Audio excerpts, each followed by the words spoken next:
ඇමීඩියෝ ඇවගාඩ්‍රෝ කියන විද්‍යාඥයා කියනවා ඕනෑම මූලද්‍රව්‍යයක සාපේක්ෂ පරමාණුක ස්කන්ධයට සමාන ග්‍රෑම් ගාණක් ඇතුලේ පරමාණු තියනවලු පුතේ 6.02 වැඩි කිරීම 1023ක්.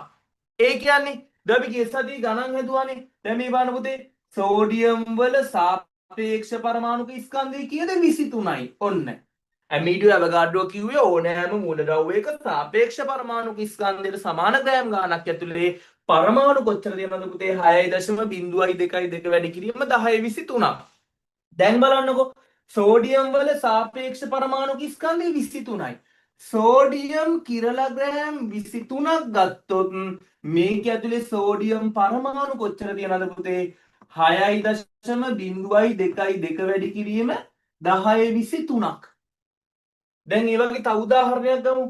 හයිඩ්‍රජන් වල සාපේක්ෂ පරමාණුක ස්කන්ධය 1යි. හයිඩ්‍රජන් වල සාපේක්ෂ පරමාණුක ස්කන්ධය 1යි. හයිඩ්‍රජන් කිරලග්‍රෑම් එකක් ගත්තොත් මේක ඇතුලේ හයිඩ්‍රජන් පරමාණු කීයද පුතේ 6.02 වැඩි කිරීම 1023යි. දැන් ඒ වගේ තව ගත්තොත් මැග්නීසියම් වල සාපේක්ෂ පරමාණුක ස්කන්ධය 24යි.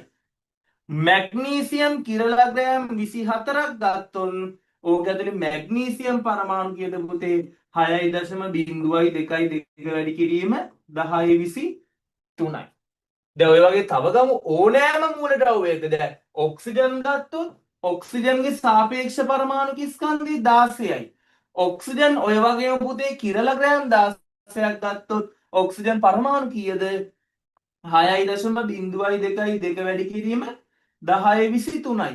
ඔන්න පුතේ ඇමීඩියෝ ඇවගාඩ්‍රෝ මේ බලන්න 6.02 වැඩි කිරීම 1023යි. 6.02 වැඩි කිරීම 1023යි. 6.02 වැඩි කිරීම 1023යි. 6.02 වැඩි කිරීම 1023යි. මේ බලන්න අගය වෙනස් වෙලා නැහැ. මොන අගයක්ද එතකොට නියත අගයක්. මේක නියතයක් නිසා තමයි අපි කිව්වේ හොයාගන්නේ ඇමීඩියෝ ඇවගාඩ්‍රෝ. ඒ නිසා අපි කියනවා මොන නියතය කියලාද පුතේ ඇවගාඩ්‍රෝ නියතය.